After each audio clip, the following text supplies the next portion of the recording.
They say invading Afghanistan is easy. The British have done it, so have the Soviets and the Americans. But getting out, well, that's the tough part. Afghan withdrawals are always violent and bloody. So America has gone a different route.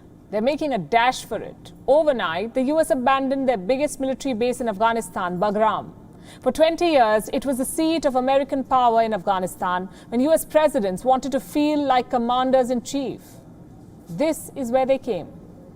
Bagram has a special place in American history, but the troop pullout was anything but special. Local officials say that they were not even informed. The Americans picked up their bags, called it a night, and left unannounced. According to the information that we have, American forces left Bagram Air Base last night without any coordination with District Administrative Office, the Governor's Office, and other relevant administrations. This has not been officially coordinated and reported to us. But from the ground, we get this information from the situation in the area.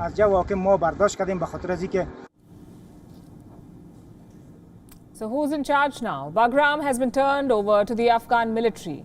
This was the scene today morning. No American or NATO troops at the gate. Instead, there were Afghan soldiers. Now, this is a huge moment in this war because Afghanistan's history runs parallel to Bagram's.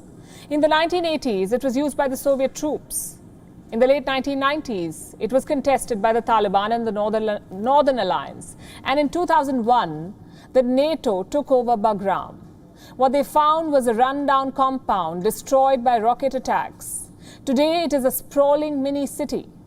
Bagram is spread over 70 square kilometers. Inside, there are 2 airstrips, 3 large hangars, a 50-bed hospital, gyms, restaurants, grocery stores. It's basically a township, the jewel of Afghan military power.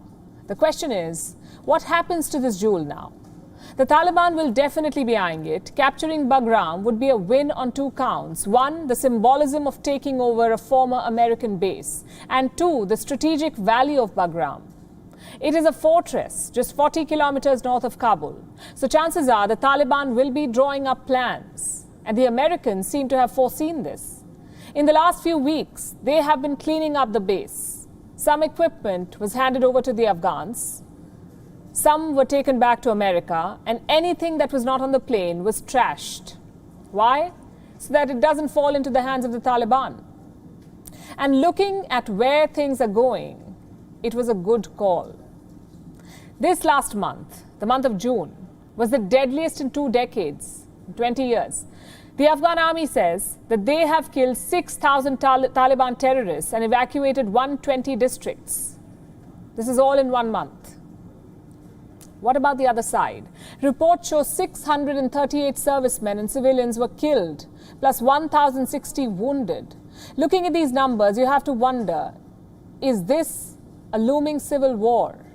Or has it already started? Because on the ground, a battle is underway. And that's because the Taliban has not changed.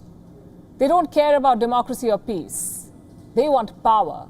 And if they return to Kabul, it will be a repeat of 1996. Make no mistake, there is evidence for what I'm saying. Activists in northeast Afghanistan are reporting worrying news.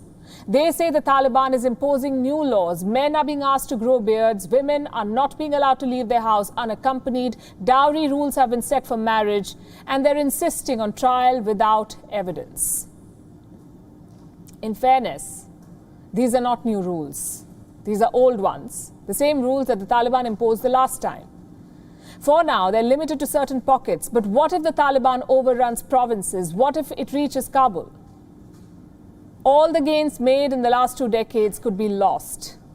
And that's what 20 years of Western occupation has given Afghanistan. Their presence made the country relatively safe and free, and now their rushed exit is set to reverse all of that. Somewhere along the line, the coalition lost its way.